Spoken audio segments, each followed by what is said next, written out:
നമ്മൾ അദ്ദേഹം നമ്മൾ ആ ഒരു പ്രൊട്ടസ്റ്റ് ചെയ്ത ദിവസം തന്നെ പുള്ളി നമ്മളോട് ഫോൺ വിളിച്ചിട്ട് നമുക്ക് സഹായങ്ങൾ വാഗ്ദാനം ചെയ്തിരുന്നു. നമ്മളുടെ തിരച്ചിൽ എങ്ങനെ പോകുന്നെന്ന് അറിഞ്ഞിട്ട് ബാക്കി ശക്തമായ രീതിയിൽ നമുക്ക് വേണ്ടിയിട്ട് നിൽക്കാമെന്നും നമുക്കൊരു വാക്കന്ന് തന്നിട്ടുണ്ടായിരുന്നു. പക്ഷേ നമ്മൾ ഈ ഒരു ഇന്ന് നമുക്കൊരു ലക്ഷ്യസ്ഥാനത്ത് എത്താൻ പറ്റാതെ വന്നപ്പോൾ ഞാൻ ഇന്നൊരു ഉപവാസമായിരുന്നു ഉദ്ദേശിച്ചിരുന്നത്. പക്ഷേ ഇന്നലെ സന്ധ്യയോടുകൂടി അദ്ദേഹം എന്നെ വിളിക്കുകയും നമുക്ക് എന്താണ് നമ്മൾ ആഗ്രഹിക്കുന്നത്, ഏത് രീതിയിലുള്ള ഇനിയൊരു തിരച്ചിലാണ് നമുക്ക് വേണ്ടുന്നതെന്ന് എന്നോട് ചോദിച്ചപ്പോൾ ഞാൻ നേവിയുടെ കാര്യം തന്നെ ആ ഒരു ഉറപ്പ് തന്നെ എനിക്ക് വേണമെന്ന് അദ്ദേഹത്തോട് ആവശ്യപ്പെട്ടു. സന്ധ്യയോടുകൂടി എന്നെ വിളിച്ചിട്ടും പറഞ്ഞത് ആദ്യം പറഞ്ഞു നമുക്ക് ഹെലികോപ്റ്ററിനൊരു റീഫ്യൂൽ ചെയ്യാനുള്ള സംവിധാനം ഒരുക്കിക്കൊണ്ടിരിക്കുന്നു. അപ്പം നമുക്ക് അന്വേഷണത്തിന് കുറച്ചും കൂടെ സമയം അതിന് ഉപയോഗിക്കാൻ പറ്റുമെന്ന് ആദ്യം എന്നോട് അറിയിക്കുകയുണ്ടായി.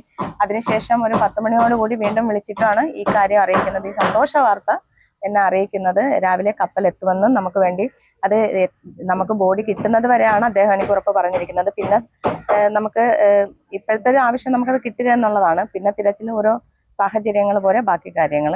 ഞാൻ ഈ തിരച്ചിലിൽ സംതൃപ്തയാണ്, എനിക്ക് സന്തോഷമുണ്ട്, ഞാൻ പ്രതീക്ഷയോടുകൂടി ഇരിക്കുന്നു. ഇപ്പോൾ ഏകദേശം 1 മണിയോടാവാറാവുന്നു. എന്നാലും തിരച്ചിൽ ശക്തമായ രീതിയിൽ നമുക്ക് ഉദ്ദേശിച്ച രീതിയിലുള്ള ഫലപ്രാപ്തിയിൽ എത്തുമെന്ന് നമ്മൾ പ്രതീക്ഷിക്കുന്നു.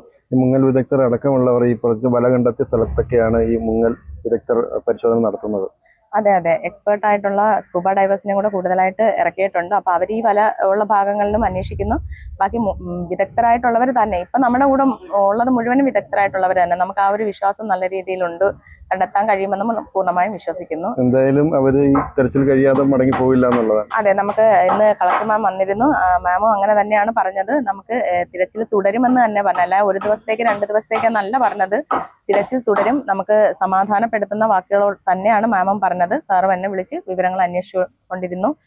നമുക്കതൊരു അതായത് ഇതുവരെ വന്ന ഒരു ദിവസങ്ങളിലുള്ള ഒരു സാഹചര്യമല്ല, സാഹചര്യത്തിന് മാറ്റം ഉണ്ടായി തുടങ്ങിയെന്ന് എനിക്ക് മനസ്സിലായി തുടങ്ങി.